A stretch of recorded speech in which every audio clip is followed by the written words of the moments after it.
I have a question for you. Um, there was a lot of attention to a criminal face detection project that came out of a Chinese research lab. And I'm wondering if you have any comments about or thoughts about how the history of a Chinese form of physiognomy might tie into that project coming out of a Chinese lab rather than, I mean, I would say that in the West, the history of physiognomy should prevent a lot of things, but you still have gaydar and lots of things for trying to detect intrinsic characteristics from facial features. But is there any connection between that history and that lab's work? Are you familiar with the work I'm talking about? Yes, yes. Yeah, that is a great question, and I think Chinese physiognomy definitely played a role in contemporary research, Chinese research on the face and criminality, and yes, yes, I think there are connections. Yeah, that would be it. Oh, thanks. I thought that was a fantastic panel.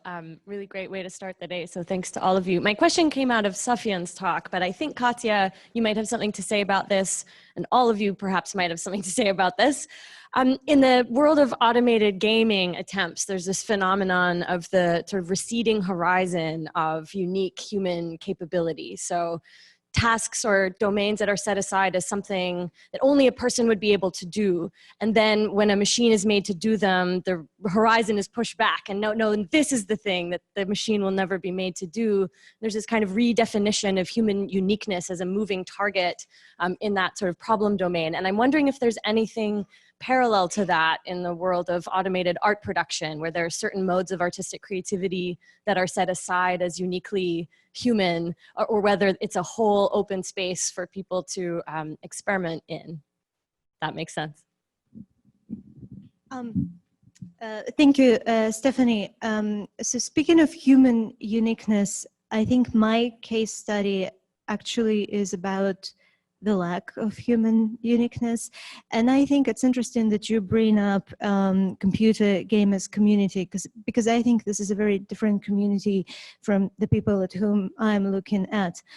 And I think that my case study is actually more like a prehistory to the current discussion about this kind of, corporate kind of creativity that leads to innovation that is taught in business schools. It's a very streamlined, regulated kind of creative thinking. I know, like, brainstorming, for example, is a technique how a group can generate a creative solution to a problem. But if we look at the procedure of how the group should arrive to the creative solution, then it's a very guided procedure. So I think that my case study speaks more to this business-like innovation creativity, which I think has very little creative aspect in it. And I think it's very interesting that you brought up the gamers community, and I think that maybe that community can actually provide us with a different conception of creativity, different epistemology of creativity, because I think that, business schools, corporations, these capitalist companies, there should be something different in them as opposed to people who play computer games. These are two different communities. So it's interesting to think about these people and to identify the contrasts between my case study and the group of people you mentioned. So I'm just to take chair's prerogative for a second, and then to Evan. I was really struck how on all four talks, there's a kind of resistance to a standard humanist critique of the technical sciences, which is to reduce it to a sort of stereotype mathematization as the opposite of the human. And in all four talks, it seemed like you were looking at actors that had taken that critique to heart. That is, that they were all interested in technical systems that, in some cases for bad and good, enabled as opposed to just delimiting. And so I'm interested in what the space that opens, both for us in thinking about historically, but also in thinking about what are the grounds of critique going to be about the imposition of systems of quantification and mathematization. Any thoughts on that?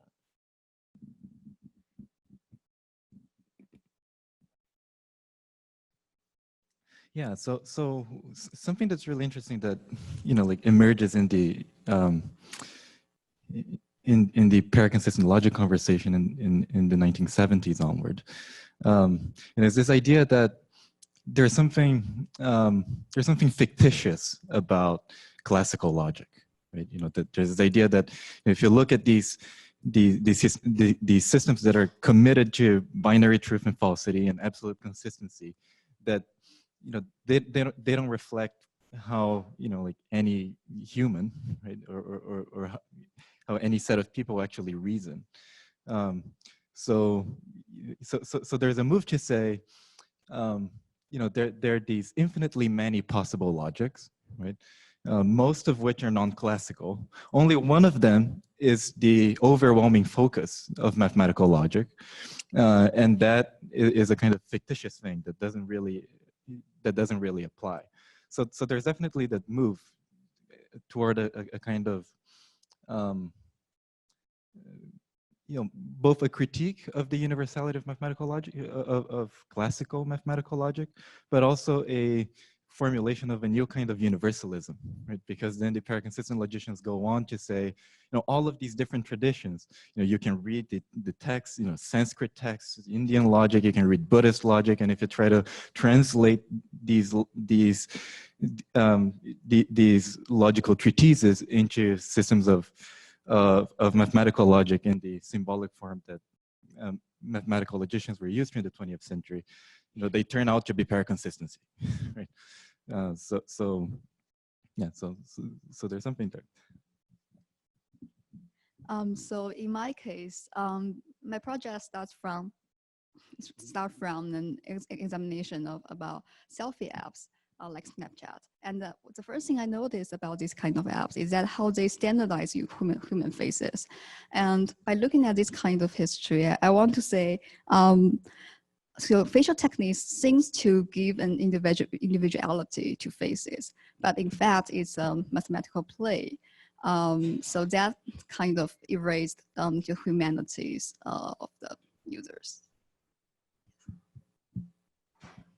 So my case study suggests, I think, that maybe that kind of logic, and today I learned that there are many kinds of logical thinking, which was very important for me. But that kind of logic that was used by Lande in his work, I think it just probably failed even to identify and to capture like what is the essence of creativity. Maybe it was just targeted at a different thing, I think. And in fact, Lande's work was criticized by other Soviet psychologists. Some of them were saying that, for example, his theory is, it doesn't consider emotions, motivation, and I think emotions are probably an important component of creative process, right? But Lande's work was blind to these questions. So I think my case study suggests that that kind of logical mathematical analysis of mental procedures just was targeted at a wrong thing, where maybe creative thinking wasn't even located. To kind of maybe respond or add add oil to the fire, I will. What this gets me all thinking is how, in the case of artists working with technologies in general, but in particular with AI, I think from a number of them in the late 20th century history and up until recently have kind of rejected in a way this pursuit of improving or making a better, making a better art or art that goes beyond like human intelligence. That's kind of like a bit besides the points for artists like Yanis Xenakis, for example, or Nicola Baginski, who are instead trying to use these technologies and to explore them as a way to expand expand art, expand the kind of aesthetic possibilities.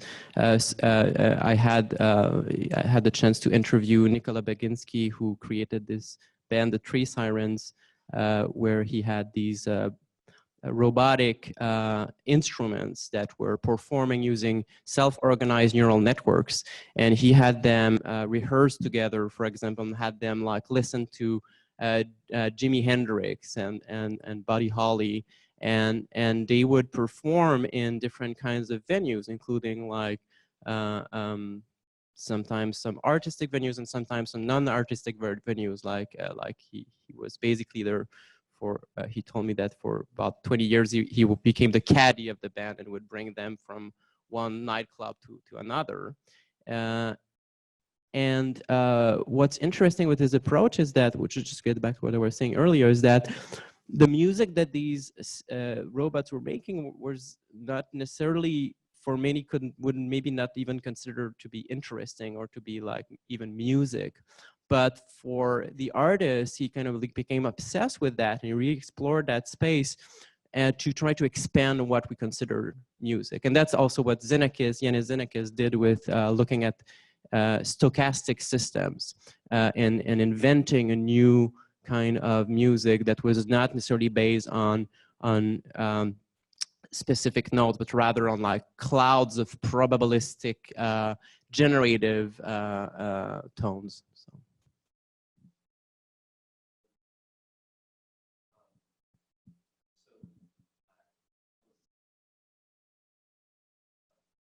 Thanks. Each of your talks discussed kind of the making and deployment of a formal model for something that one might take to be non-formalizable. And each of these happened in different contexts, and these were different projects and different objects for different purposes being formalized or experiments in formalization. And I wondered whether, to what extent do we think that just qua the act of formalization itself, its role was kind of just the act of formalization was the significant factor in your story, or is there something about the particular intrinsic kinds of formalization, the artifacts that were involved, the way in which the formal model was produced, that played a significant role in your story, in addition to the contexts and projects and purposes and objects for which this formalization was being done, if that makes sense. You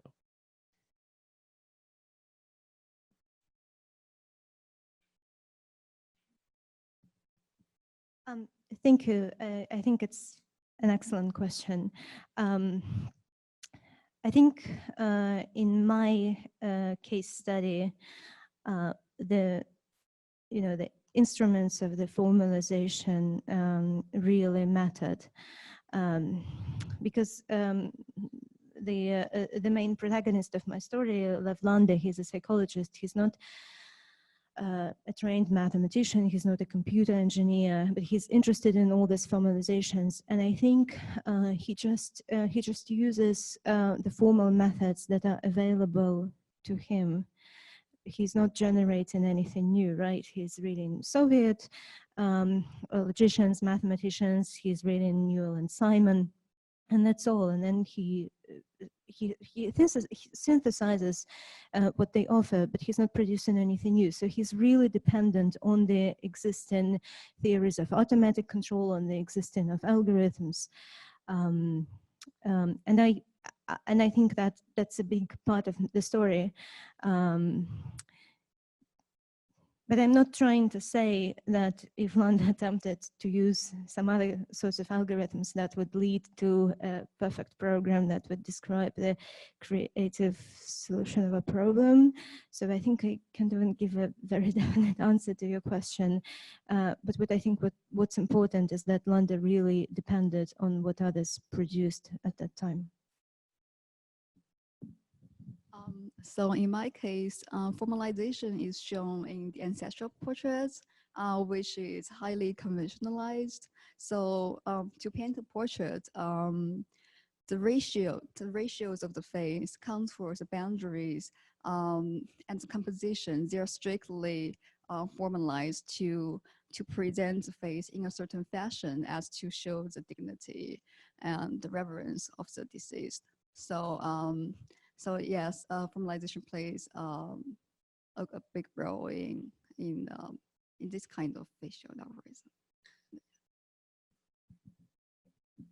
Yeah, so I think in my story, I mean, you know, the story is you know, is bounded by a particular kind of formalizing event, right? You know, in particular the development of you know, formal systems of logic with particular features. I mean, what's interesting for me, at least, is very much the kinds of stories that are told, right, and the philosophical interpretations that are drawn that are drawn from them.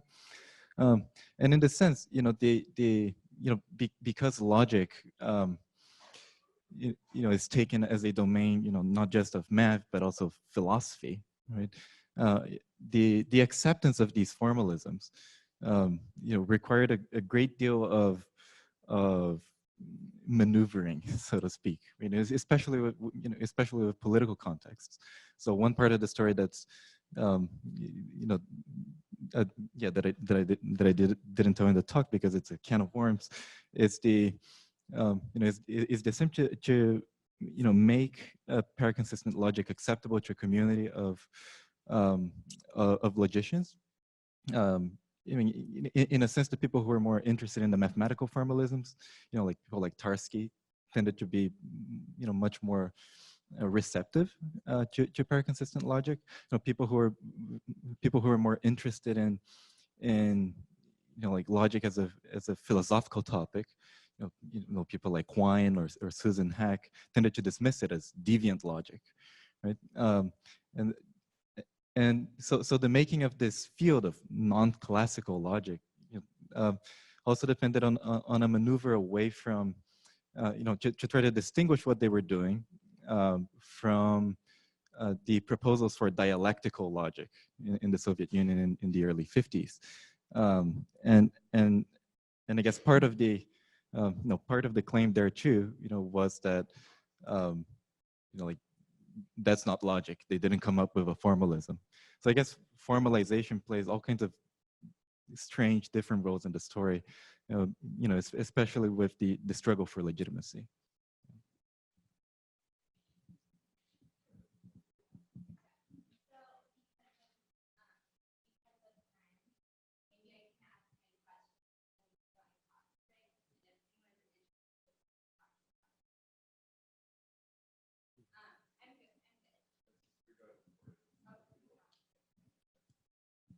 Breaker 19. Okay. So I love this panel a lot, and you had a lot of unifying themes from design to mathematization, things like this, and of course art. I had two questions for Rodrigo. Your project's very near and dear to my heart. I did a whole chapter on interwar Poland and logic.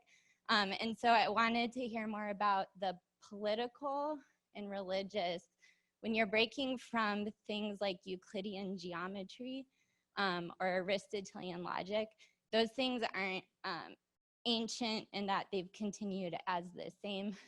For example, there's this German sociopath, Kant, who was very obsessed with Euclidean geometry. And Aristotelian logic got embedded in Catholic Church, and it was canonized, and so it has this religious nature. And so my question, and then you bring to Brazil with one of my favorite artists, And then that work only 10 years later is in response to a dictatorship. So I wanted to hear more about authoritarianism and maybe all of your talks. I saw it as a little bit of a theme.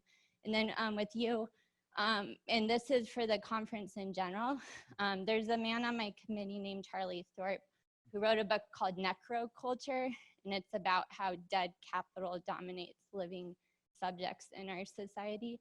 And extending that to data, your portraits, your ancestor posthumous portraits, how they're used as this idealized person in making the algorithms. I wanted to hear if you're seeing like how dead data is privileged over the living in these facial recognition systems. So thank you. I think you're right that we don't have time to delve into those. And we're going to have an abbreviated break, because if we fall behind schedule now, we're never going to catch up. But I want to say, just in following up, I think it's really striking the way in which the critique of formalization and the service of newer forms of often more empirically accurate is you know, if it can have a sort of liberatory potential, I think it's very much at the heart of the machine learning systems and infrastructure that Meredith quite rightly reminded us. So there's a history that I think is richly continuous. Okay, please join me in thanking the speakers for this generative, non-adversarial network. Okay, you all have exactly 10 minutes to use the restroom, get coffee, and prepare for the next session.